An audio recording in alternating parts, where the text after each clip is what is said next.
Tuesday election results are raising concerns for the Democratic Party. In Virginia, Republican Glenn Youngkin topped Democrat Terry McAuliffe in the race for governor.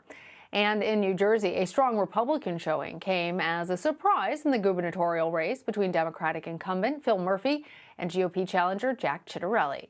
CBS News senior White House and political correspondent Keefe has the latest reaction from Washington.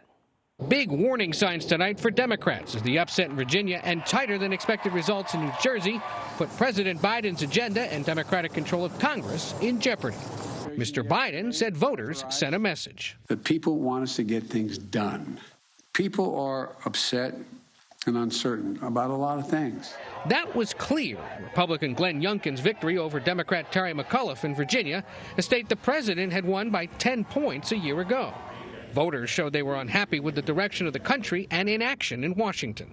Some Democrats today blame themselves. Look, congressional Dems hurt Terry McAuliffe. If we had been able to deliver infrastructure and reconciliation in mid-October, he could have sold universal pre-K, affordable child care, infrastructure, creating jobs. With the president's approval ratings at a record low, Democrats are now trying to figure out how to win in states similar to Virginia and New Jersey and hold on to their slim majority. As one who will be running for re-election in 2022, I need results that I can show the American people that Congress can deliver. Republicans who saw Democrats unsuccessfully try to tie Youngkin to Donald Trump relished the results. I think this is an earthquake. I mean, it really is an earthquake. This is a clear signal from voters in a blue state. I mean, Virginia is a very blue state that they don't like President Biden's policies. Virginia exit polls showed another troubling sign for Democrats. Youngkin won in suburbs and rural areas, appealing to independents and making gains with women voters. And he capitalized on concerns about parental control of public education. Friends, we're going to embrace our parents, not ignore them. Ed O'Keefe joins me now from the White House with more. Ed, at the end of the day, what was it about Glenn Youngkin's campaign that put him on top with voters this election, particularly those independent voters? Well, it seems that he put together a pretty strong coalition, even as Democrats were earning more votes than they did in the last gubernatorial race, a sign that turnout was strong across the board.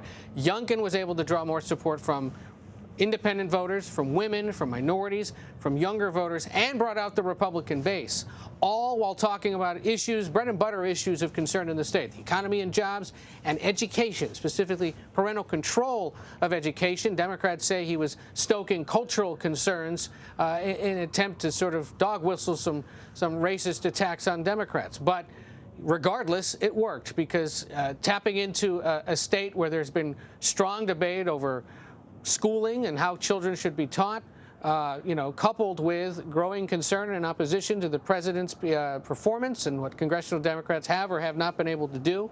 It was sort of a perfect storm. But more than anything, Youngkin was a compelling newcomer to the political stage, a former business executive, family man, and evangelical Christian in a state that has a lot of them. And he delivered an outsider message at a time when there's an unpopular president and an unpopular Congress, and Democrats are trying to tie him to an unpopular former president. So as a fresh face, it seemed to work. Well, on that note, Ed, you and I have discussed throughout this campaign how Youngkin seemed to try and appease former President Trump's base while really steering clear of his brand of politics. Now that he has won this election, how much do you expect to see other Republicans employ this strategy? Yeah, he threaded a needle like a skilled knitter by getting the endorsement of the former president, saying he'd voted for him last year, talking during the Republican primary about how election integrity was a top issue of concern in the state, but then pivoting during the general election to talking about, again, this issue of education and the economy and suggesting that Terry McAuliffe, his Democratic opponent, would be a retread. And he kind of just captured lightning in a bottle, and it worked.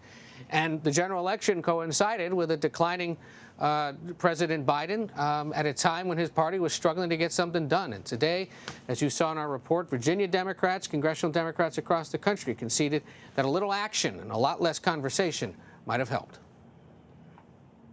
And it wasn't just in Virginia. In New Jersey, as you're well aware, Ed, the race for governor became an unexpected nail-biter with a strong Republican showing. How is this and the political shift in Virginia being received by the Democratic Party? And do you expect that it might affect the president's stalled spending agenda?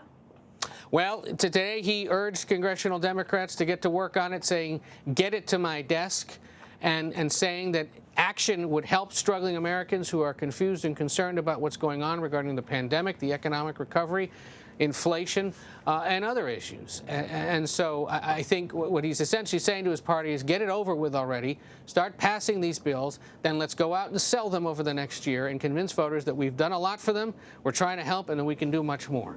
We'll see if it works, but certainly the party understands tonight that they are, you know, that they're in rough shape if they can't pass this legislation and convince voters to stick with them.